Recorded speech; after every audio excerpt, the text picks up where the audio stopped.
Hi everybody. Okay, here I am in my glorious garage. It's kind of a hot mess in here right now, but the point is I have a studio to work in to do my resin art, which I'm super excited about. You guys can kind of get a little bit of a glimpse back there of my supplies, my really cool shelving, all my glitters, all my paints. Really pumped about this. Okay, so I know a lot of you have been following my resin work and have been asking me to give you a little glimpse into my process. So this is a little crazy that I'm doing this live. I hope I don't mess it up. And the truth is really, you guys have been seeing like my finished products, but like any form of art, mess ups are totally normal. And I feel like anybody considering going into doing like their own resin work has to realize that, yeah, there's gonna be mistakes along the way. There's going to be pieces that end up in the garbage. Plenty of my pieces have. Yeah, there's been a lot of horror stories. My first piece ever that I sold, I put it outside for somebody to come pick up the tray. And they called me later and they told me that the tray was like warped. Yeah, really scary. And I spent like a really long time making this resin piece for them. But apparently the way that it was sitting in the like 110-degree heat here in Dallas, the tray warped. Thank God she laid it flat and then it like totally unwarped and it was totally fine. But I really learned my lesson about that, not to leave it out in the heat, not to put it on a weird angle. And it was a pure resin tray. It didn't have any like wood support under it. Anyways, all right, I'm babbling. Let's go ahead and get started. So first of all, I already mixed my resin. This is a real live order that I'm working on tonight for somebody. With resin, you've got like a really tight time on it because it starts to harden usually after around, I don't know, 20 minutes or so. Usually by half an hour, you're like, you better be done. So I have prepared my resin. I went ahead and I mixed colors. This customer wanted a blue and silver kind of motif going on. So I use these little Dixie cups. I buy my resin in bulk because it's like cuckoo expensive, and thank God this business has taken off, so it made sense for me to invest in it at this point. And basically what I do is I try to go kind of like in swirls like this and follow a pattern of some sort. I like to make sure that my colors are being like represented throughout the board, not just in one section, so that we have like a consistency of some sort. And sometimes I have to mix a little bit more resin along the way if I run out. And I love to use all different kinds of tones of blue. This customer, I sent her a color chart to see exactly what kind of shades of blue she wanted so that I wouldn't be guessing at all. So she had sent me these colors, so I went ahead and I mixed these colors up and tried to match up her request as much as I could. The key is not to get like super crazy about the design, not to over mix. In the beginning when I started out with this business, I was getting like real excited about mixing the colors, and I was just mixing all over the place. And some of the pieces got what I would now consider to be very overmixed. So here we go. And it's just kind of, in a sense, intuitive. You know, what do I think looks good next to what? I think that in general, if I had to give some like rules of thumb, so you can see there I got a little bit of chunky glitter.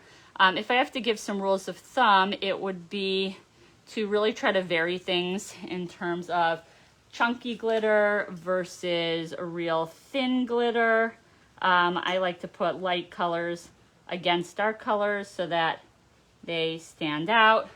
Some people really like to see like a lot of veining, like really thin strokes of the resin. Some people really don't like that.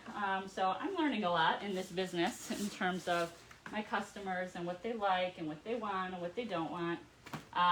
Okay, so see, I did not mix enough color into my resin. So what I'm going to do is I've got these sparkly mica powders. Hi guys, I see some people messaging. Hi.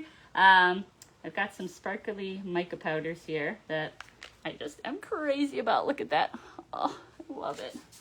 Sparkles galore. And I am going to just gently mix that in. Whew, so I feel the cup already starting to heat up, which means that it is in the curing process. I'm just mixing it off the board so that my little fuzzies that splash out don't sprinkle. Oh no, they did. All right, well, you know, that can have kind of a cool effect too, but it's all good. Okay, let's see what we have here. I'm gonna dump a little of this into another cup. Okay, so once again, prepare your floors if you are doing this somewhere where you don't want your floor damaged.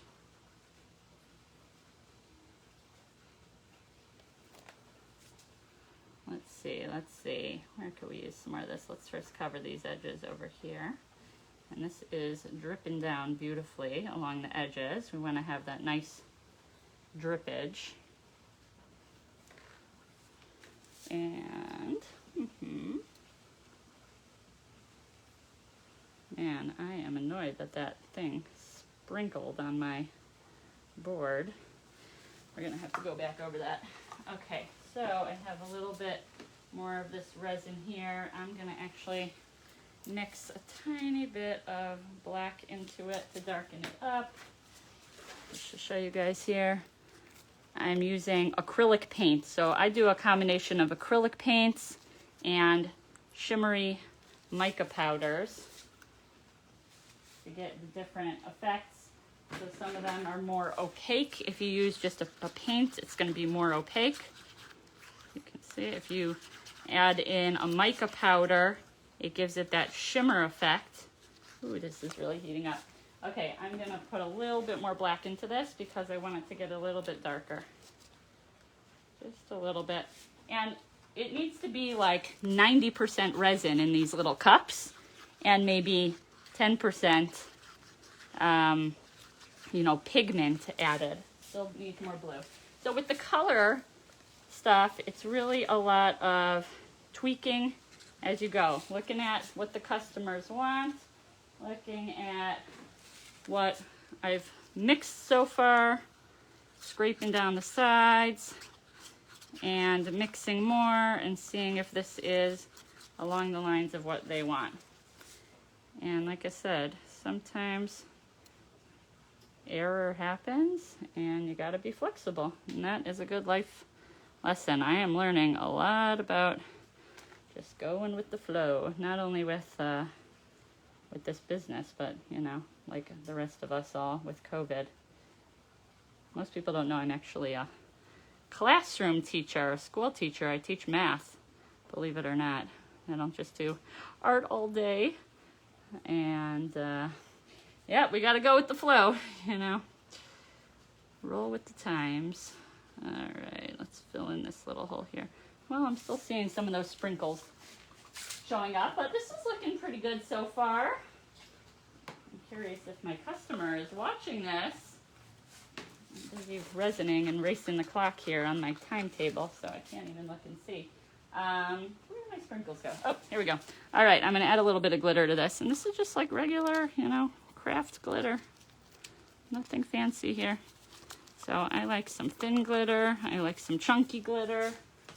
The more texture and variety, the better. And this customer wanted a lot of glam, like most do.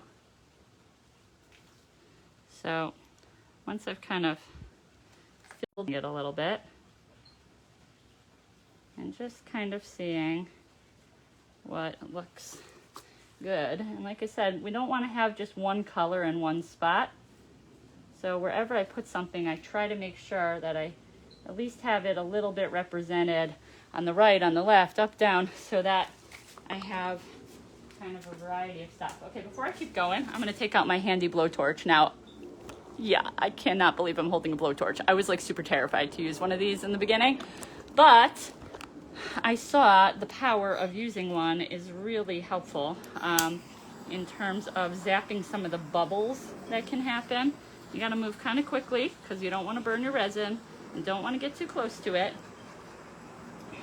Yeah, I'm still seeing these sparkly guys. I'm hoping I can kind of move it around a little bit with this thing. Not so much. Okay, I think I'm gonna have to pour over it because where my paint dripped before, it is showing up. Let's see, let's see.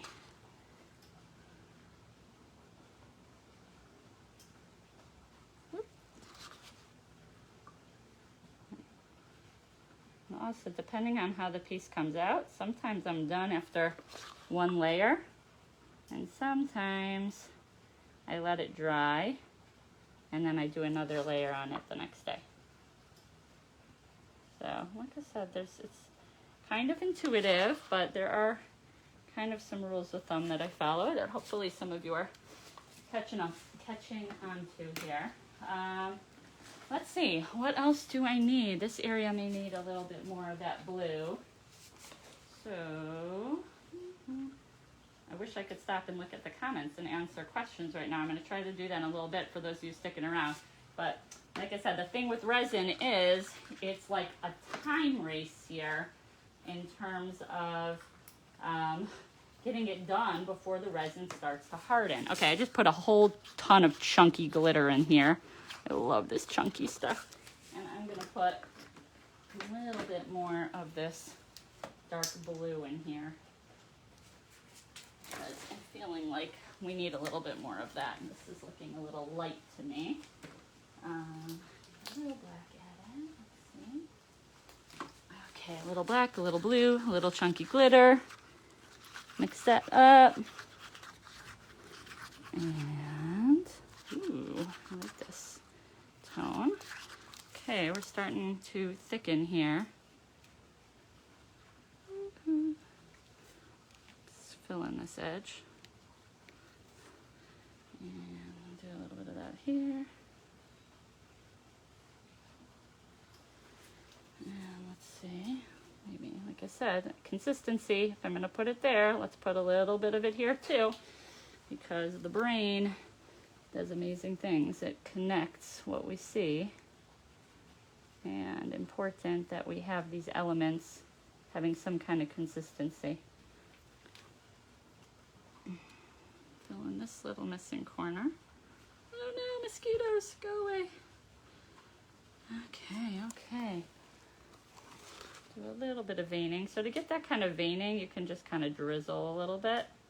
Once again, very light amount of veining. I'm finding a lot of people aren't like crazy about having tons of veining. And we are almost done here. And then I can look at some of the questions. I'm just scraping the last bits of my resin. And we're going to try to fill in the last parts, as well as try to get rid of all those air bubbles. So let's see, what else do I need on here? I'm going to do a little bit more of this shimmery blue using my mica powder. And I'm going to mix a little bit of my, here we go, here's my mica powder. I am going to mix into here a little, actually I'm not going to mix anything else in because we're running kind of low on our resin in here. I don't want it to get too thick and goopy, because it is starting to harden. That's the problem with doing a video at the same time. I'm kind of distracted, but it's all good. Alright, let's see. Wow, I am surprised some of you are still staying on watching this. This is a long process. Okay, so kind of fill that puppy in. Okay, and then what I like to try to do is go along the edges where it's dripped off and just fill in some places where I feel that it got a little bit thin. I also like to make sure my edges are nicely like dripped. So I'll just scoop, honestly, like the leftovers on the table and just kind of pour it onto the edges and let it drip over so that all that area is like nicely dripped over. So it has that really cool effect that it's like poured over the edges. Got a lot of nice drippage over here. And let's go with this side. It looks a little bit thin here, so I'm going to just get this on a little thicker.